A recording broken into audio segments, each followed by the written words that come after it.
All right, so first, Broadus mentioned that Kelvin Joseph was out of shape or whatever, and now we get this here. Cowboys, Kelvin Joseph was absent from the field. Reason unclear. All right, dude, what the f is going on?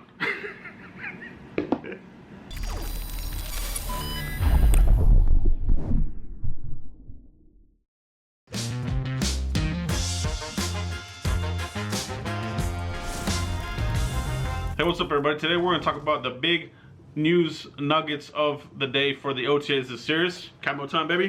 Boom. All right. So without further ado, let's get right into everything that caught my eye from today's OTAs. A little bit of Mike McCarthy's press conference, some nuggets from that, as well as a lot of news and notes, mainly from Michael Gelkin. He's kind of been my go-to guy every OTA and minicamp season. He comes through again today. So first one is going to be from this one here. I'm going to put it up on the screen. Cowboys LVE said EVP Stephen Jones was one of the first who notified him in early May the team would not be picking up his fifth-year option. I've got nothing but respect for the Joneses. They're the ones that took a chance on me to begin with. Okay, so the note from here is the key part of this is the last part. They're the ones that took a chance on me to begin with. So, you know, to me, he's kind of acknowledging there was a little bit of a risk in drafting him because I think he himself knew that there was some sort of neck issue there. I mean, Mike Mayock was really the one that was first on top of this from the jump. You know, Mike Mayock was still an analyst at the time, and you know, he got some flack for that, for talking about Leighton Vander Esch's neck leading up to the draft. You know, some people thought that that affected his draft stock or whatnot, but there was something to that. And, you know, come to light, you know, he's had surgery on that. So, you know, he was right. You know, and the Cowboys, they did take a chance on him, and he's been injury prone. You know, he's an injury prone player. So rumors that they wanted to trade him, this and that. Where there's smoke, there's fire. Okay, but as far as like, are they going to extend Leighton Vander Esch? I really don't think they are. If they do, they're going to give him a really low ball number. But they've already drafted linebackers in place for Dan Quinn. All right, you got Michael Parsons. He's going to play a bigger role in here. They're working him out more at Mike linebacker again. Today, they used him a little bit more in outside pass rushing type scenarios. So you like to hear that. So there's a versatility there. But they also drafted Jabril Cox, who is a linebacker. Okay, he's not going to play safety. Let's get that nonsense out of here, bro. Like, for real, he is a linebacker, and he's gonna be linebacking for the Cowboys this year and for the future. So but that's an interesting note there from Michael Gelkin on LVE. Let's get to the next note of the day. This comes from America's sweetheart, Jane Slater. I love this woman to death. Okay, running, hitting, making plays, having fun. Leighton Vander Esch says, going back to his role from 2 years, which is what should have been his role last year, says new Dan Quinn, and then he says, is right in there with us, and says so much respect from him already and vision clear. Okay, so basically, you know, they're saying that Dan Quinn is utilizing Leighton Vander Esch, you know, when he was successful, basically before Mike Nolan got to town and really, you know, just the wheels fell off. They didn't play for him, and they didn't play for the team. So the defense was a complete disaster. So that's an interesting note there. You know, so Leighton Vander Esch acknowledging that. Dan Quinn as well acknowledging that, the misuse of LVE last year. But a part of that too was that LVE was a little bit injured. You know what I mean? So there's that as well. So let's get to the next nugget of news here. Michael Gelkin, Mike McCarthy, Cowboys running back Tony Pollard looks very natural in some wide receiver reps this spring. We have a few guys with nicks. Our numbers are down. We had a couple of guys who were under the weather with allergies. That also gives us the opportunity to rep those concepts with Tony. Okay, so I think there's a little bit of, you know, overreaction season with some of these news nuggets that come out of here. Like, oh, all of a sudden, that's it. Tony Pollard is going to be a wide receiver. No, I don't think that's the case. What I really do think the case is here is that the offense is still really loaded, man. You know what I mean? So every year they talk about, oh, we're gonna alleviate Zeke's load. We're gonna give more reps to Tony Pollard. No, they're not. All right, they're not. Ezekiel is the alpha male in that running back room. He's gonna want to keep getting his carries, and he has a lot to prove. Okay, Tony Pollard is gonna get the same amount of reps as he has the last couple seasons. It's just a sprinkling in. You know what I mean? So yes, there's been some injuries at wide receiver. Okay, Simi Fehoko, he got dinged up. I think Vasher and some of these other guys got dinged up. So, you know, so yeah, they're gonna take a look at him in the slot. You know, he did that at Memphis.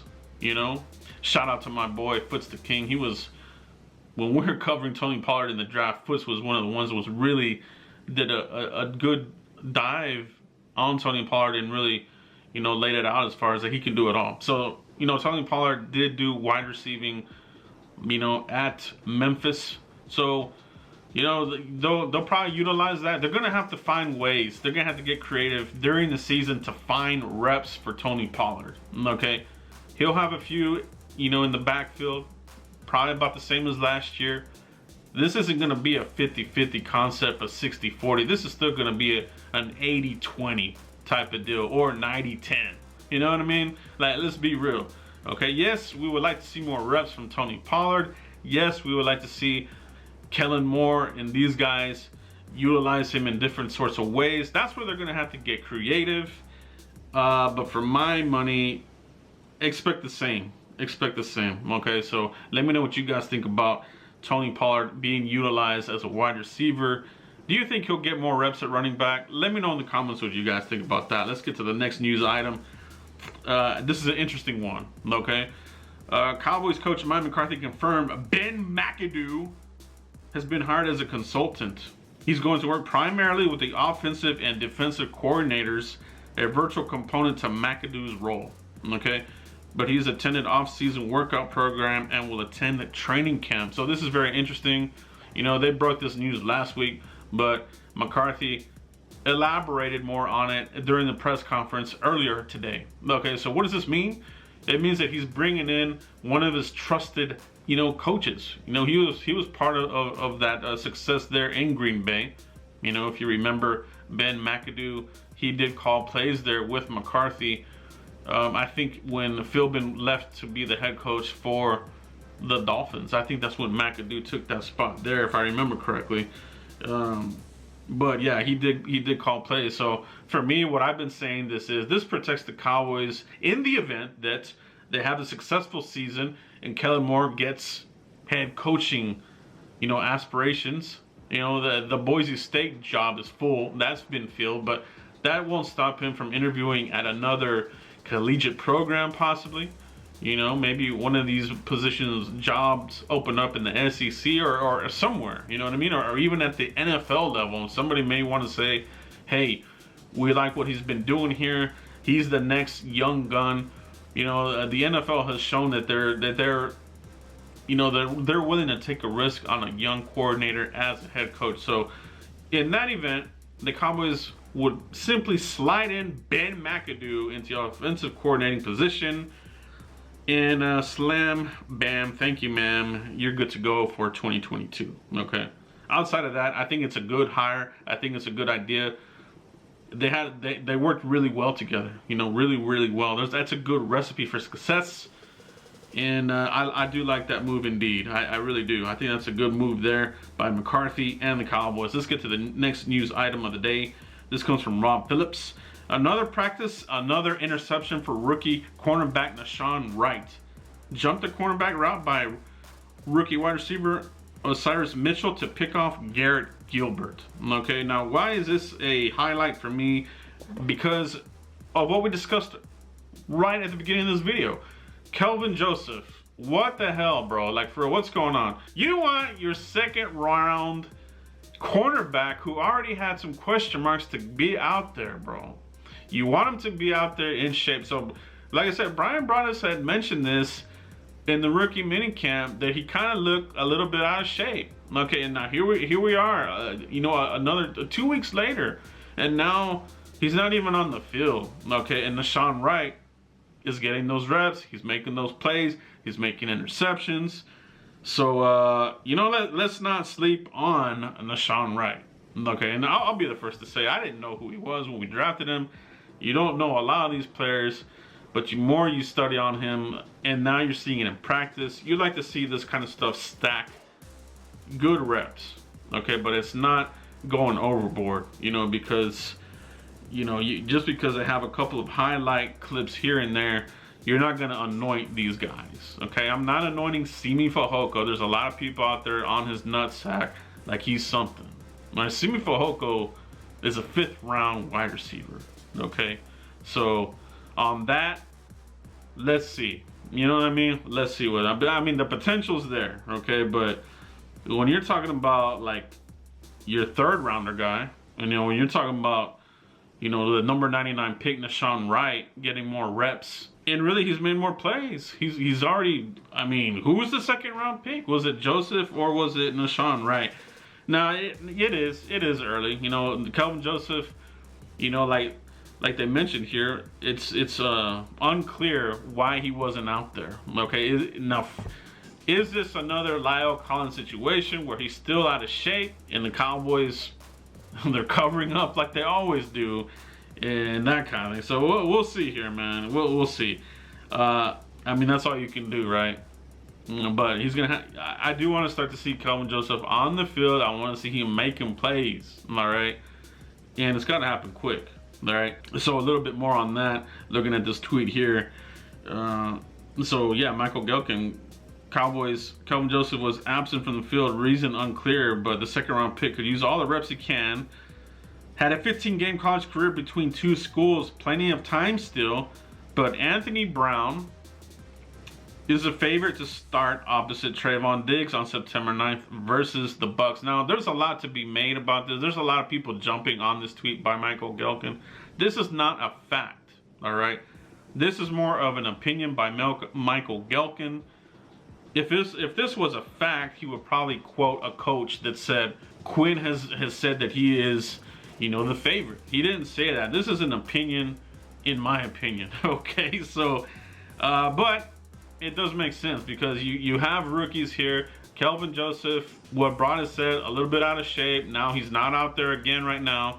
So he's off to a slow start. It's off to a slow start now. Nashon Wright is off to a fast start. He's looking good there, but we don't want to anoint him as being, the starter by any means. So there's something to be said about this tweet by Gelkin. I think it's more of an educated guess than anything because the Cowboys will probably want to go with the vets opening up the year versus the Bucs and Tom Brady and all of those guys. So, I mean, that does make sense, right? But I think it's still an opinion, okay? And then a little bit more on this tweet here. Based alone on limited practices so far that reporters could attend, cornerback Nashon Wright will be one of the more intriguing Cowboys players to watch this summer in camp and preseason.